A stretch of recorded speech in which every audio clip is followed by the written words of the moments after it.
ಸಾಯಿರಾಮ್. ಆತ್ಮೀಯ ವೀಕ್ಷಕ ಬಾಂಧವರಿಗೆಲ್ಲ ಇವತ್ತಿನ ಕಾರ್ಯಕ್ರಮಕ್ಕೆ ಸ್ವಾಗತ, ಸುಸ್ವಾಗತ. ವೀಕ್ಷಕರು, ಇವತ್ತು ನಾನು ಒಂದು ವಿಶೇಷವಾದಂಥ ಕ್ರಿಯೆ ಬಗ್ಗೆ ನಿಮಗೆ ಪರಿಚಯ ಮಾಡಿಕೊಡ್ತೀನಿ. ಅದು ಯಾವುದು ಗೊತ್ತಾ? ಕೀರ್ತನೆ ಮಾಡ್ತಾ ಮಾಡುವಂಥ ಒಂದು ಕ್ರಿಯೆ. ಇದಕ್ಕೆ ಕೀರ್ತನ ಕ್ರಿಯಾ ಅಂತ ಕರೀತಾರೆ. ಈ ಕ್ರಿಯೆ ಯಾತಕ್ಕೆ ಮಾಡಬೇಕು, ಯಾರು ಮಾಡಬೇಕು, ಹೇಗೆ ಮಾಡಬೇಕು ಅನ್ನೋದನ್ನು ನಾನು ಸಂಕ್ಷಿಪ್ತವಾಗಿ ತಿಳಿಸ್ಕೊಡ್ತೀನಿ ಈ ಒಂದು ಸಂಚಿಕೆಯಲ್ಲಿ. ಅದಕ್ಕೆ ಮುಂಚೆ ಈ ಕ್ರಿಯೆಗೆ ಮೂಲ ಕಾರಣ ಏನು ಅಂತ ತಿಳ್ಕೊಬೇಕು. ಓದೋ ಹುಡುಗರು ದಿನ ಕೂತ್ಕೊಂಡು ಬೆಳಗ್ಗೆ ಮಧ್ಯಾಹ್ನ ಸಂಜೆ ಕೂತ್ಕೊಂಡು ಓದ್ತಿರ್ತಾರೆ. ಓದಿ ಬ್ರೈನ್ ಸ್ಟ್ರೈನ್ ಆಗಿರ್ತದೆ. ಕೂತು ಬೆನ್ನೋವೆಲ್ಲ ಬಂದಿರ್ತದೆ. ಮನಸ್ಸಿಗೂ ಸ್ಟ್ರೆಸ್ಸು, ಬಾಡಿಗೂ ಸ್ಟ್ರೆಸ್ ಆಗಿರ್ತದೆ ವಿದ್ಯಾರ್ಥಿ ಜೀವನದಲ್ಲಿ.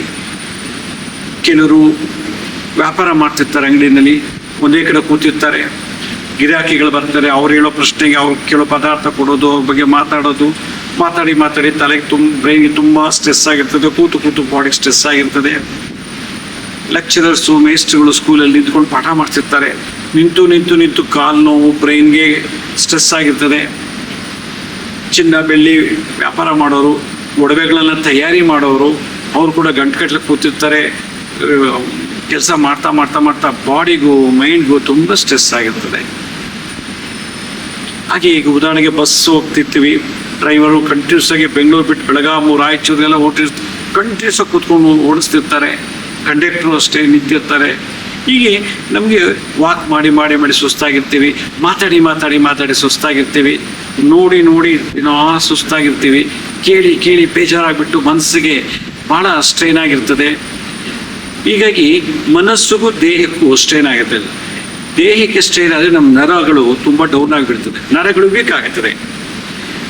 ಬ್ರೈನ್ಗೆ, ಮನಸ್ಸಿಗೆ ಸ್ಟ್ರೈನ್ ಆದಾಗ ಬ್ರೈನ್ಗೆ ಗೊತ್ತು ಕೋಟ್ಯಾಂತರ ನ್ಯೂರಾನ್ಗಳಿಗೆ ಶಕ್ತಿ ಕಳ್ಕೊಳ್ತಾ ಬಂದ್ಬಿಡುತ್ತೆ. ಆಗೇನಾಗುತ್ತೆ ಅಂದ್ರೆ ಸುಸ್ತಾಗತ್ತೆ, ಮಾತಾಡೋಕ್ಕಾಗಲ್ಲ, ಮೂಡ್ ಆಫ್ ಆಗುತ್ತೆ, ಮೂಡ್ ಸ್ವಿಂಗ್ ಆಗುತ್ತೆ. ಮನಸ್ಸು ನಾಳೆ ಮಾಡೋಣ ಅನ್ಸುತ್ತೆ. ಆಮೇಲೆ ಎಷ್ಟೋ ಜನಕ್ಕೆ ನಿದ್ದೆನೇ ಇರಲ್ಲ, ನಿದ್ದೆನೇ ಮಾಡಲ್ಲ ಗಂಟೆಗಟ್ಟಲೆ. ಅದು ಕಾಲ್ ಸೆಂಟರ್ ಕೆಲಸ ಮಾಡೋರು ನಿದ್ದೆನೇ ಮಾಡಲ್ಲ, ಕಂಟಿನ್ಯೂಸ್ ನಿದ್ದೆ ಮಾಡ್ತಿರ್ತಾರೆ. ಅವ್ರಿಗೆ ಏನು ಮಾತಾಡ್ತಿದ್ದೀವೋ ಏನು ನೋಡ್ತಿದ್ವೋ ಗೊತ್ತೇ ಆಗಲ್ಲ. ಬ್ರೈನ್ ಅಷ್ಟೊಂದು ಸ್ಟ್ರೆಸ್ ಆಗಿರ್ತದೆ, ದಣಿವಾಗಿರ್ತದೆ. ಕೆಲವು ತುಂಬ ಹೊತ್ತು ಮಲಗಿ ತುಂಬ ಹೊತ್ತು ಮಲಗಿ ಅವ್ರಿಗೆ ಬ್ರೈನು ವೀಕ್ ಆಗಿರ್ತದೆ, ಶರೀರನೂ ವೀಕ್ ಆಗಿರ್ತದೆ. ಕೆಲವರು ನಾವು ನೋಡಿರ್ಬೋದು, ಏರ್ಪೋರ್ಟಲ್ಲಿ, ರೈಲ್ವೆ ಸ್ಟೇಷನ್ನ ಬೆಳಗಿನ ಸಂಜೆ ಕಸ ಗುಡಿಸ್ತಾನೆ ಇರ್ತಾರೆ. ಪಾಪ ಅಲ್ಲಿ ಕಸ ಗುಡಿಸೋದು, ಬಗ್ಗಿ ಕಸ ಗುಡಿಸಿ ಅವ್ರಿಗೊಂದು ರೀತಿ ಸ್ಟ್ರೆಸ್ ಆಗಿರ್ತದೆ. ಹೀಗೆ ಒಬ್ಬ ಮನುಷ್ಯನಿಗೆ ಬ್ರೈನ್ಗೂ ಸ್ಟ್ರೆಸ್ ಆಗಿರ್ತದೆ ಮತ್ತು ದೇಹಕ್ಕೂ ಸ್ಟ್ರೆಸ್ ಆಗಿರ್ತದೆ. ಈಗ ಯಾವಾಗ ದಣಿವು ಜಾಸ್ತಿ ಆಯಿತು, ನರ ದೌರ್ಬಲ್ಯ ಬಂದ್ಬಿಡ್ತು. ಇದಕ್ಕೆ ಏನು ಮಾಡೋದು? ಸಡನ್ನಾಗಿ ಔಷಧಿ ತಗೊಳ್ಳೋದು ಅಥವಾ ಸಡನ್ನಾಗಿ ಏನೋ ಒಂದು ತಿಂದ್ಬಿಡೋದು, ಇದೆಲ್ಲ ಮಾಡೋ ಬದಲು ನಮ್ಮ ಶರೀರದಲ್ಲಿರತಕ್ಕಂಥ ಎನರ್ಜಿಯನ್ನೇ ಉಪಯೋಗಿಸ್ಕೊಂಡು ನಮಗೆ ಬ್ರೈನ್ಗೆ, ಮನಸ್ಸಿಗೆ ಆದಂಥ ಸ್ಟ್ರೆಸ್ಸು, ದೇಹಿಕ ಆದಂಥ ಸ್ಟ್ರೆಸ್ಸು, ಇವೆಲ್ಲವೂ ನಾವೇ ಯಾಕೆ ಕ್ಯೂರ್ ಮಾಡ್ಕೋಬಾರ್ದು, ಸೆಲ್ಫ್ ಫೀಲಿಂಗ್ ಯಾಕೆ ಮಾಡ್ಕೋಬಾರ್ದು ಅಂಥೇಳಿ ಇಂದಿನ ಕಾಲದಲ್ಲೆಲ್ಲ ಗುರುಕುಲಗಳಲ್ಲಿ, ಅರಮನೆಗಳಲ್ಲಿ, ಸ್ಕೂಲ್ಗಳಲ್ಲಿ ಎಲ್ಲರಿಗೂ ಒಂದು ಈ ಕೀರ್ತನ ಕ್ರಿಯಾ ಅಂತ ಮಾಡ್ತಾಯಿದ್ರು. ಕೀರ್ತನ ಕ್ರಿಯಾ ಅಂದ್ರೇನು? ಹುಡ್ತೀವಿ, ಜೀವನ ನಡೆಸ್ತೀವಿ, ಸಾಯ್ತೀವಿ, ಮತ್ತೆ ಹುಟ್ಟುಬಿಡ್ತೀವಿ. ಅಂದರೆ ಉಡೋದು, ಹುಟ್ಟ ಮೇಲೆ ಜೀವನ ನಡೆಸೋದು, ಒಂದಿನ ಸತ್ತೋಗೋದು, ಮತ್ತೆ ರೀಬರ್ತ್ ಆಗೋದು. ಈ ಒಂದು ಸ್ಟ್ರಕ್ಚರ್ ನಮ್ಮ ಜೀವನದಲ್ಲಿ ಅಳವಡಿಸ್ಕೊಂಡ್ಬಿಟ್ಟಿದ್ದೀವಿ ಮನುಷ್ಯನ ಜನ್ಮದಲ್ಲಿ. ಮತ್ತು ನಮ್ಮ ಮನುಷ್ಯನಿಗೆ ಆಗಾಗ ಕೋಪ ಮಾಡ್ಕೊತಾನೆ, ಬೈತಾನೆ, ಅಹಂಕಾರ, ದುರಂಕಾರ, ಈ ಥರದ್ದೆಲ್ಲ ನಮ್ಮ ತಮೋಗುಣಗಳು. ಮತ್ತು ಹಾರ್ಡ್ ವರ್ಕ್ ಮಾಡೋದು, ಸಿಕ್ಕಾಪಟ್ಟೆ ರೌಡಿಸಮ್ ಮಾಡೋದು, ಕೋಪಿಸ್ಕೊಳ್ಳೋದು, ಕೆಟ್ಟ ಕೆಲಸಗಳಲ್ಲಿ ಮಾಡೋದು, ತಮೋಗುಣ, ಸತ್ವಗುಣ, ರಜೋಗುಣ, ಈ ಮೂರುಗಳಿಂದ ನಮ್ಮ ಎಮೋಷನ್ಸ್ ಇಂಬ್ಯಾಲೆನ್ಸ್ ಆಗಿಬಿಡುತ್ತೆ. ಇವಾಗ ಎಮೋಷನ್ಸ್ ಇಂಬ್ಯಾಲೆನ್ಸ್ ಆಯಿತು, ದೇಹಕ್ಕೆ ದಣಿವು, ನರ ದೌರ್ಬಲ್ಯ, ಹಾರ್ಮೋನ್ಸ್ ಕೂಡ ಸರಿಯಾಗಿ ಉತ್ಪತ್ತಿ ಆಗೋದಿಲ್ಲ, ಹಾರ್ಮೋನ್ಸಲ್ಲಿ ಇಂಬ್ಯಾಲೆನ್ಸ್ ಆಗಿರ್ತದೆ. ಈ ಥರ ದೋಷಗಳನ್ನೆಲ್ಲ ನಮ್ಮ ಶರೀರದಲ್ಲೇ ಮುದ್ರೆ ಮುಖೇನ ಸರಿ ಮಾಡ್ಕೋಬೋದು ಅಂತೇಳಿ ಇಂದಿನ ಕಾಲದಲ್ಲಿ ಕೀರ್ತನ ಕ್ರಿಯಾ ಅಂತ ಮಾಡ್ತಾಯಿದ್ರು. ನೋಡಿ, ಅದು ಹೆಂಗೆ ಮಾಡೋದು ಅಂತ ಹೇಳ್ತೀನಿ. ನಮ್ಮ ಬೆರಳೆಲ್ಲ ಬೆರಳಿದೆ, ಇದಕ್ಕೆ ಶುಕ್ರ ಗ್ರಹ ಅಂತಾರೆ. ಶುಕ್ರ ಗ್ರಹ ಇದು ಗುರುಗ್ರಹ, ತೋರುಬೆರಳು. ಮಧ್ಯದ ಬೆರಳು ಶನಿ ಗ್ರಹ, ತೋರುಬೆರಳು ಸೂರ್ಯ, ಕಿರುಬೆರಳು ಬುಧ ಗ್ರಹ. ಇದು ಅಗ್ನಿ ತತ್ವ. ನಮ್ಮ ಬಾಡಿ ಮಾತಾಡಿ ಕೆಲಸ ಮಾಡಿ ಬಾಡಿ ಹೀಟ್ ಆಗಿಬಿಟ್ಟಿರ್ತದೆ. ಮತ್ತು ನಾವು ಚಿಂತೆ ಮಾಡಿ ಮಾಡಿ ಮಾಡಿ ಮಾಡಿ ಅವ್ರ ಬಗ್ಗೆ ಇವ್ರ ಬಗ್ಗೆ ಚಿಂತೆ ಮಾಡಿ ಮಾಡಿ ಬಾಡಿ ಹಿಟ್ ಆಗಿರುತ್ತೆ, ಸ್ಟ್ರೆಸ್ ಜಾಸ್ತಿ ಇರುತ್ತೆ. ಅದು ಈ ತೋರುಗಳಲ್ಲಿರೋ ಗುರುಗ್ರಹಕ್ಕೆ ಕಂಟ್ರೋಲ್ ಮಾಡೋದು. ಮತ್ತು ನಮಗೆ ಈ ಕೋಪ, ತಾಪ, ಅಸೂಯೆ, ಅತಿಯಾದ ಸ್ಮೋಕು, ಡ್ರಿಂಕ್ಸು, ಸೆಕ್ಸು ಇದೆಲ್ಲ ಮಾಡಿ ಮಾಡಿ ನಮಗೆ ಏನಾಗುತ್ತೆ, ಸ್ಟ್ರೆಸ್ ಆಗುತ್ತೆ. ಕುಡಿದು ಸೇರಿ ನಿದ್ದೆ ಮಾಡಿ ಸ್ಟ್ರೆಸ್ ಆಗಿರ್ತದೆ. ಇನ್ನೊಂದು, ನಮ್ಮ ಬಾಡಿಯಲ್ಲಿ ಚೆನ್ನಾಗಿ ತಿಂದು ನಾವು ಬಾಡಿ ವೆಯ್ಟ್ ಸರಿಯಾಗಿ ಬ್ಯಾಲೆನ್ಸ್ ಮಾಡಲಿಲ್ಲ ಅಂದರೆ ನಮ್ಮ ಮೂಳೆ ನೋವು, ತೊಡೆದು, ಕಾಲಲ್ಲಿ ಎಲ್ಲೆಲ್ಲಿ ಮೂಳೆಗಳೆಲ್ಲ ನೋವು ಬರ್ತಿದ್ದಿಲ್ಲ. ಅದು ಉಂಗುರಗಳು ಸೂರ್ಯಗ್ರಹ, ಕೂದಲು, ಚರ್ಮ, ಮೂಳೆ, ಮಾಂಸಗಳಿಂದ. ಮತ್ತು ನಾವು ಸಿಕ್ಕಾಪಟ್ಟೆ ಟೀ ಕುಡಿತೀವಿ, ಕಾಫಿ ಕುಡಿತೀವಿ, ಡ್ರಿಂಕ್ಸ್ ಮಾಡ್ತೀವಿ, ಏನೇನೋ ಮಾಡ್ತೀವಿ. ಈ ಕುಡಿಯೋದು ಕೂಡ ನಮಗೆ ಬಾಡಿನಲ್ಲಿ ನೋವು, ದಣಿವು ಎಲ್ಲ ಸೃಷ್ಟಿ ಮಾಡುತ್ತೆ. ಅದಕ್ಕೆ ನಮ್ಮ ಈ ಒಂದು ಮುದ್ರಾ ಥೆರಪಿನಲ್ಲಿ ಸೆಲ್ಫ್ ಹೀಲಿಂಗ್ ಅಂತ, ಸ್ವಂತ ಹೀಲ್ ಮಾಡ್ಕೊಳ್ಳೋದು, ಹಾರ್ಮೋನ್ಸ್ ಬ್ಯಾಲೆನ್ಸ್ ಮಾಡಿಸ್ಕೊಳ್ಳೋದು ವಿಚಾರದ ಬಗ್ಗೆ ಭಾಳಷ್ಟು ರಿಸರ್ಚ್ ಮಾಡಿ ಹಿಂದಿನ ಕಾಲದಲ್ಲಿ ಭಜನೆಗಳನ್ನು ಮಾಡ್ತಿದ್ರು, ಕೈ ತಟ್ಟಿ ಭಜನೆ ಮಾಡ್ತಾಯಿದ್ರು. ಈಗ ನಾನು ತೋರಿಸೋದು ಒಂದು ಮುದ್ರಾ ಥೆರಪಿ ಅಂದರೆ, ನೋಡಿ, ಹೆಬ್ಬೆಟ್ಟು, ಬೆಂಕಿ, ಹೀಟು ನಮ್ಮ ಶರೀರಕ್ಕೆ ಎಂಟೈರ್ ಬೆಂಕಿ ತತ್ವವನ್ನು ಹೆಬ್ಬೆಟ್ಟು ತೋರಿಸುತ್ತೆ. ಇದು ಆಕಾಶ ತತ್ವ, ನಮ್ಮ ಭಾವನೆಗಳನ್ನು ತೋರಿಸುತ್ತೆ. ಮಧ್ಯದ ಬೆರಳು ನಮ್ಮ ಭಾವನೆಗಳಲ್ಲಿ, ಆಲೋಚನೆಗಳಲ್ಲಿ, ನಮ್ಮ ಚಟುವಟಿಕೆಗಳಲ್ಲಿ, ಶರೀರದ ಎಲ್ಲ ರೀತಿಯ ಮಾಂಸಖಂಡಗಳು, ಮೂಳೆಗಳು, ಕೂದಲು, ಉಗುರು, ಚರ್ಮ ಎಲ್ಲವನ್ನು ಈ ಉಂಗುರದ ಬೆರಳು, ಸೂರ್ಯ, ಇವೆಲ್ಲವನ್ನು ನಾವು ಸರಿಯಾಗಿ ಪ್ರೆಸ್ ಮಾಡೋದ್ರಿಂದ ನಮ್ಮ ದೇಹದಲ್ಲಿ ದಣಿವು, ಔಷಧಿ ಇಲ್ಲದೆ ಸುಸ್ತು, ಸಂಕಟ ನಿವಾರಣೆ ಮಾಡ್ಕೋಬೋದು. ಎಷ್ಟೇ ಓದಿ, ಎಷ್ಟೇ ನಡೆ, ಎಷ್ಟೇ ಮಾತಾಡೋದು ಕೂಡ ಸ್ಟ್ಯಾಮಿನಾ ಡೌನ್ ಆಗೋದಿಲ್ಲ, ಇಮ್ಯುನಿಟಿ ಸಿಸ್ಟಮ್ ರಿಡ್ಯೂಸ್ ಆಗೋದಿಲ್ಲ. ಅದಕ್ಕೆ ನಾವೇನು ಮಾಡಬೇಕು, ಕೀರ್ತನೆ ಮಾಡಬೇಕು. ನೋಡಿ, ಸ, ತ, ನ, ಮ ಅಂತೇಳಿ ಸತ್ವ, ತಮ, ರಜೋ ಗುಣಗಳನ್ನು ಬ್ಯಾಲೆನ್ಸ್ ಮಾಡಲಿಕ್ಕೆ ನಮ್ಮ ಬೆರಳಿರೋ ಸೈನಸ್ ಪಾರ್ಟ್, ಸೈನಸ್ ಅಂತದಕ್ಕೆ, ಬೆರಳಿನ ತುದಿ ಭಾಗಕ್ಕೆ ಸೈನಸ್ ಅಂತಾರೆ. ಇದನ್ನ ಟ್ಯಾಪ್ ಮಾಡೋದು. ನೋಡಿ, ಸ, ತ, ಸತ್ವ, ತಮ, ಸ, ತ, ನ, ಮ, ಸ, ತ, ನ, ಮ, ಸ, ತ, ನ, ಮ, ಸ, ತ, ನ, ಮ. ಶುಕ್ರಕ್ಕೆ ಗುರು ಟಚ್ ಮಾಡೋದು. ಗುರು ಪ್ಲಸ್ ಶುಕ್ರ, ಸತ್ವಗುಣ, ಒಳ್ಳೆ ಆರಾಮಾಗಿ ನಗ್ನಗ್ತಾ ಸ್ಮೈಲ್ ಮಾಡ್ತಾ ಕೆಲಸ ಮಾಡೋದು, ಓದೋದು, ಬಿಸ್ನೆಸ್ ಮಾಡೋಕ್ಕೆ ಶಕ್ತಿ. ಮ, ಸ, ತ, ತ ಅಂದರೆ ತಮೋಗುಣ, ಕೋಪ, ಬೆದರಿಕೆ ಮಾಡೋದು. ಈ ಥರ ನಮ್ಮಲ್ಲಿರುವಂಥ ಕೆಲವು ನೆಗೆಟಿವ್ಸ್ನ ಈ ಮಧ್ಯದ ಬೆರಳು, ಶುಕ್ರ ಮತ್ತು ಶನಿ, ಮಧ್ಯದ ಬೆರಳು ಶನಿ, ಹೆಬ್ಬೆಟ್ಟು ಶುಕ್ರ. ತ, ತ, ನ, ಶುಕ್ರ ಮತ್ತು ಸೂರ್ಯ, ನಕಾರತ್ವ, ನಮ್ಮಲ್ಲಿರೋ ನೆಗೆಟಿವ್ ಥಾಟ್ಸು, ನೆಗೆಟಿವ್ ಜಾಗ ಕೂತ್ಕೊಳ್ತೀವಿ, ಎಲ್ಲೋ ಕೂತ್ಕೊಂಡಿರೋದಲ್ಲ.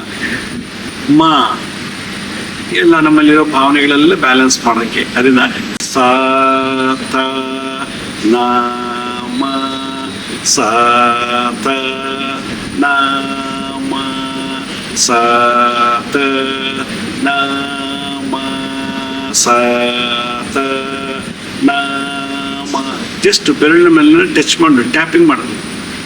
ಇದು ಮಾಡ್ತಾ ಮಾಡ್ತಾ ಇದ್ರೆ ನಮ್ಮ ವಗ್ರ ಶಾಂತಿ ಆಯಿತು, ನಮ್ಮ ಹಾರ್ಮೋನ್ ಬ್ಯಾಲೆನ್ಸ್ ಆಯಿತು, ನಮ್ಮ ಎಮೋಷನ್ಸು. ಅವಾಗ ದಿನಪೂರ್ತಿ ನಾವು ಆರಾಮಾಗಿ ನಗ್ನಗ್ತಾ ಕೆಲಸ ಮಾಡ್ಕೊಂಡು ನಾವು ಏನು ಮಾಡಬೇಕು ಎಲ್ಲ ಮುಗಿಸ್ಕೋಬೋದು.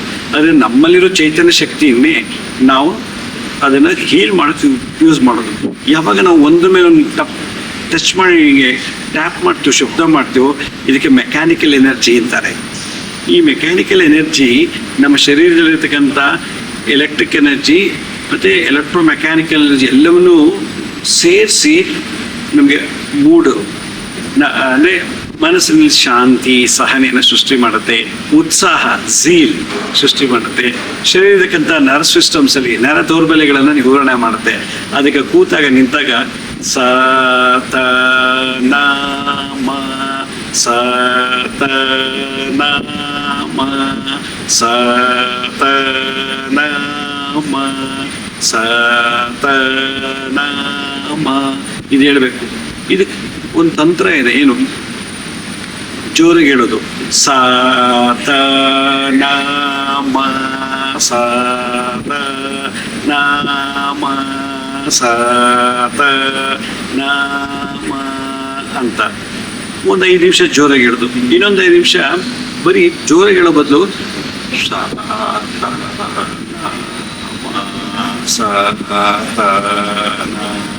ಬರೀ ಸೌಂಡ್ ಕಮ್ಮಿ ಮಾಡೋದು. ಇನ್ನೊಂದು 5 ನಿಮಿಷ ಬರೀ ಲಿಪ್ಸ್ ಮೂಮೆಂಟು, ಲಿಪ್ಸ್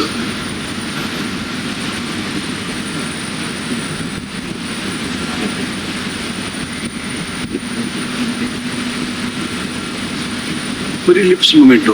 ಇನ್ನೊಂದು 5 ನಿಮಿಷ ಬಾಯ್ಬಿಟ್ಟು ಜೋರಾಗಿ ಹೇಳ್ಬಾರ್ದು, ಬಾಯ್ಬಿಟ್ಟು ಜೋರಾಗಿ ಹೇಳ್ಬಾರ್ದು, ಗೊಣಗೂಬಾರ್ದು, ತುಟಿ ಮೂಮೆಂಟು ಮಾಡಬಾರ್ದು, ಸುಮ್ಮನೆ ಸೈಲೆಂಟಾಗಿ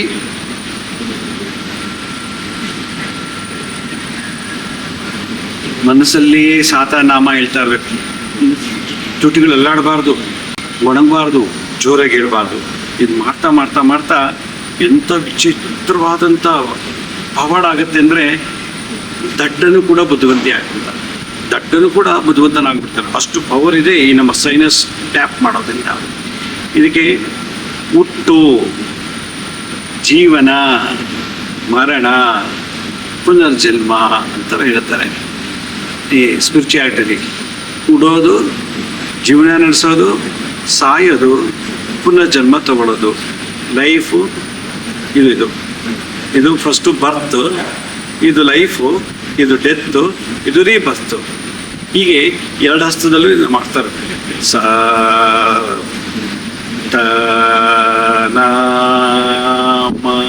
ಅಂತೇಳಿ ಒಂದು 5 ನಿಮಿಷ ಜೋರಾಗಿ ಹೇಳಿ, ಆಮೇಲೆ ಬರೀ ಗೊಣಗು ಶಬ್ದ ಸ್ವಲ್ಪನೇ, ಆಮೇಲೆ ತುಟಿ ಮಾತ್ರ ಮೂವ್ಮೆಂಟ್ ಆಗಬೇಕು, ಆಮೇಲೆ ಏನೂ ಆಗಬಾರ್ದು. ಸೈಲೆಂಟಾಗಿ ಇದು ಮಾಡ್ತಾ ಬಂದರೆ ನಿಮಗೆ ಬಾಡಿಯಲ್ಲಿ ಸೋಡಿಯಂ ಪೊಟ್ಯಾಷಿಯಮ್ ಏನಾದ್ರು ಡೌನ್ ಆಗಿತ್ತು ಅಂದರೆ, ಮತ್ತು ಏನೋ ನೋಡಿ ಏನೋ ಕೇಳಿ ಬೇಜಾರು ಮಾಡ್ಕೊಂಡ್ಬಿಟ್ಟಿದ್ರೆ, ನರ ದೌರ್ಬಲ್ಯ, ಸುಸ್ತು, ಸಂಕಟ ಇವೆಲ್ಲ 2 ನಿಮಿಷದಲ್ಲಿ ರಿವೋಕ್ ಆಗಿಬಿಡ್ತದೆ. ಇದನ್ನು ಮಾಡ್ತಾ ಬನ್ನಿ, ಖಂಡಿತ ಒಳ್ಳೆದಾಗತ್ತೆ ಅಂತ ಹೇಳ್ತಾ ಇವತ್ತಿನ ಸಂಚಿಕೆಯನ್ನು ಮುಗಿಸ್ತಾ ಇದ್ದೀವಿ.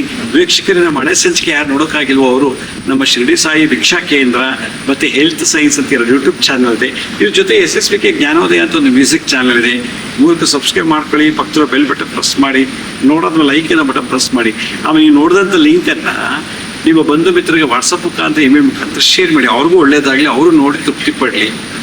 ಗುರುಜಿ ಲಕ್ಷ್ಮೀ ಶ್ರೀನಿವಾಸ್ ಅಂತ ಫೇಸ್ಬುಕ್ಕು, ಇನ್ಸ್ಟಾಗ್ರಾಮು, ಟ್ವಿಟ್ಟರು, ಲಿಂಕ್ಡ್ಇನ್ನಲ್ಲಿ ಕೂಡ ಭಾಳಷ್ಟು ಇನ್ಫಾರ್ಮೇಷನ್ ನಾವು ಟೈಮ್ ಟು ಟೈಮ್ ಅಪ್ಲೋಡ್ ಮಾಡ್ತಿರ್ತೀವಿ. ಮತ್ತು ಅಪಾಯಿಂಟ್ಮೆಂಟ್ಸ್ ಬೇಕಿದ್ದವ್ರಿಗೆ www.lakshmishrivas.in ಅಂತ ನೀವೇ ಲಾಗಿನ್ ಆಗಿ ಯಾವ ಡೇಟಿಗೆ ಆ ಟೈಮಿಗೆ ನೀವೇ ಅಪಾಯಿಂಟ್ಮೆಂಟ್ ಬುಕ್ ಮಾಡ್ಕೋಬೋದು ಅಂತ ಹೇಳ್ತಾ ಇವತ್ತಿನ ಸಂಚಿಕೆ ಮುಗಿಸ್ತಾ ಇದ್ದೀನಿ. ಇದೇ ರೀತಿ ಮುಂದಿನ ಸಂಚಿಕೆಯಲ್ಲಿ ಮತ್ತೊಂದು ವಿಶೇಷವಾದಂಥ ಮಾಹಿತಿಯನ್ನು ತಮ್ಮನ್ನ ಭೇಟಿ ಮಾಡ್ತೀನಿ. ಅಲ್ಲಿವರೆಗೂ ನನ್ನ ನಮಸ್ಕಾರ. ಸಾಯಿರಾಮ್.